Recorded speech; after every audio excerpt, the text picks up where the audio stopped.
चालाक भेड़िया। एक जंगल किनारे घास के मैदान में एक सफेद रंग की भेड़ अपने साथ बच्चों के साथ रहती थी। उनका एक छोटा सा घर था जिसमें वे सब बड़े प्यार से रहते थे। भेड़ अपने बच्चों के खाने पीने की व्यवस्था करती और सातों बच्चे जंगल में खेलते, नाचते गाते, उछल कूद मचाते। एक दिन भेड़ ने देखा कि जंगल से खतरनाक काला भेड़िया वहां आ गया है और उसके बच्चों को खाने की फिराक में है। तब से उसने अपने बच्चों का घर से बाहर निकलना बंद करवा दिया। वे सब दिन भर घर में रहते। भेड़ अपने बच्चों को हर समय अपनी आंखों के सामने रखती। एक दिन भेड़ को खाने की व्यवस्था करने बाहर जाना पड़ा। जाने से पहले उसने बच्चों को हिदायत दी, मेरे प्यारे बच्चों, घर से बाहर मत निकलना। खतरनाक भेड़िया आसपास ही घूम रहा है। कोई भी दरवाजा खटखटाए तो बिना पूछे दरवाजा मत खोलना। ये काला भेड़िया है। इसके काले पैर हैं और इसकी आवाज कर्कश है। ये इसकी पहचान है। दरवाजा खटखटाने पर ये जरूर देखना। इतना कहकर भेड़ चली गई। सातों बच्चों ने घर का दरवाजा अच्छी तरह बंद कर दिया और अपनी मां के लौटने का इंतजार करने लगे। भेड़िया घर के आसपास ही था। उसने भेड़ को घर से जाते हुए देख लिया और बच्चों को खाने के लिए उसके घर पहुंच गया। घर का दरवाजा बंद था। उसने दरवाजा खटखटाया। एक भेड़ का बच्चा दरवाजा खोलने के लिए जाने लगा तो सबसे बड़े बच्चे को अपनी मां की बात याद आई और उसने उसे रोक दिया। फिर अंदर से ही पूछा, कौन है?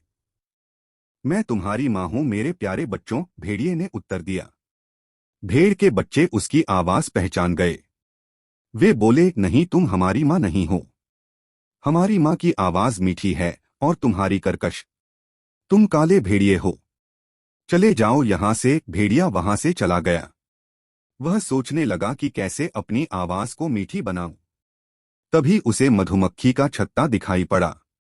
उसने सोचा कि मीठा शहद खाने से मेरी आवाज मीठी हो जाएगी। उसने झपट्टा मारकर मधुमक्खी के छत्ते को तोड़ दिया। मधुमक्खियां उसे काटने लगी, फिर भी किसी तरह उसने शहद खा लिया। शहद खाने से उसकी आवाज मीठी हो गई। वह फिर से बकरियों के घर में गया और दरवाजा खटखटाने लगा। भेड़ के बच्चों ने पूछा, कौन है? भेड़िया मीठी आवाज में बोला, मैं तुम्हारी मां हूं प्यारे बच्चों। दरवाजा खोलो। सबसे बड़े भेड़ के बच्चे ने दरवाजे के नीचे से देखा तो उसे काले पैर दिखाई पड़े। वह समझ गई कि वह भेड़िया है। वह बोली, तुम हमारी मां नहीं, दुष्ट भेड़िए हो। हमारी मां के पैर सफेद हैं और तुम्हारे काले। भागो यहां से। भेड़िया वहां से चला गया और इस बार खुद पर आटा उड़ेल कर आया। आटे के कारण वह सफेद हो गया था। उसने घर का दरवाजा खटखटाया और बोला, मेरे प्यारे बच्चों, दरवाजा खोलो। देखो तुम्हारी मां तुम्हारे लिए क्या क्या लाई है। उसकी मीठी आवाज सुनने के बाद भेड़ के बच्चों ने दरवाजे के नीचे से उसके पैर देखे जो आटे के कारण सफेद हो गए थे। लगता गई हमारी मां आ गई, भेड़ के सबसे बड़े बच्चे ने कहा। दरवाजा खोल दो, बाकी भेड़ के बच्चे बोले, लेकिन सबसे छोटे भेड़ के बच्चे ने उन्हें रोका कि ये भेड़िया भी हो सकता है। दूसरी भेड़ के बच्चों ने उसकी बात नहीं मानी तो वह अंदर के कमरे में जाकर छुप गया। भेड़ के सबसे बड़े बच्चे ने दरवाजा खोल दिया और भेड़िया दंदनाते हुए अंदर आया। दुष्ट भेड़िए को देखकर भेड़ के बच्चे इधर उधर भागने लगे, लेकिन भेड़िए ने उन्हें निगल लिया। उसे याद ही नहीं था कि भेड़ के साथ बच्चे हैं, इसलिए उसने सबसे भेड़ के सबसे छोटे बच्चे को नहीं ढूंढा और चला गया। कुछ देर बाद भेड़ वापस लौटी। घर का दरवाजा खुला देख उस शक हुआ। वह दौड़कर अंदर पहुंची तो उसे अपने बच्चे दिखाई नहीं पड़े। वह उन्हें इधर उधर ढूंढने लगी। तब सबसे छोटा बच्चा बाहर निकला और अपनी मां को सारी बात बताई। भेड़ को बड़ा गुस्सा आया और वह भेड़िए से बदला लेने निकल पड़ी। जंगल में जाने पर उसने देखा कि भेड़िया उसके बच्चों को खाकर एक पेड़ के नीचे आराम से सोया है।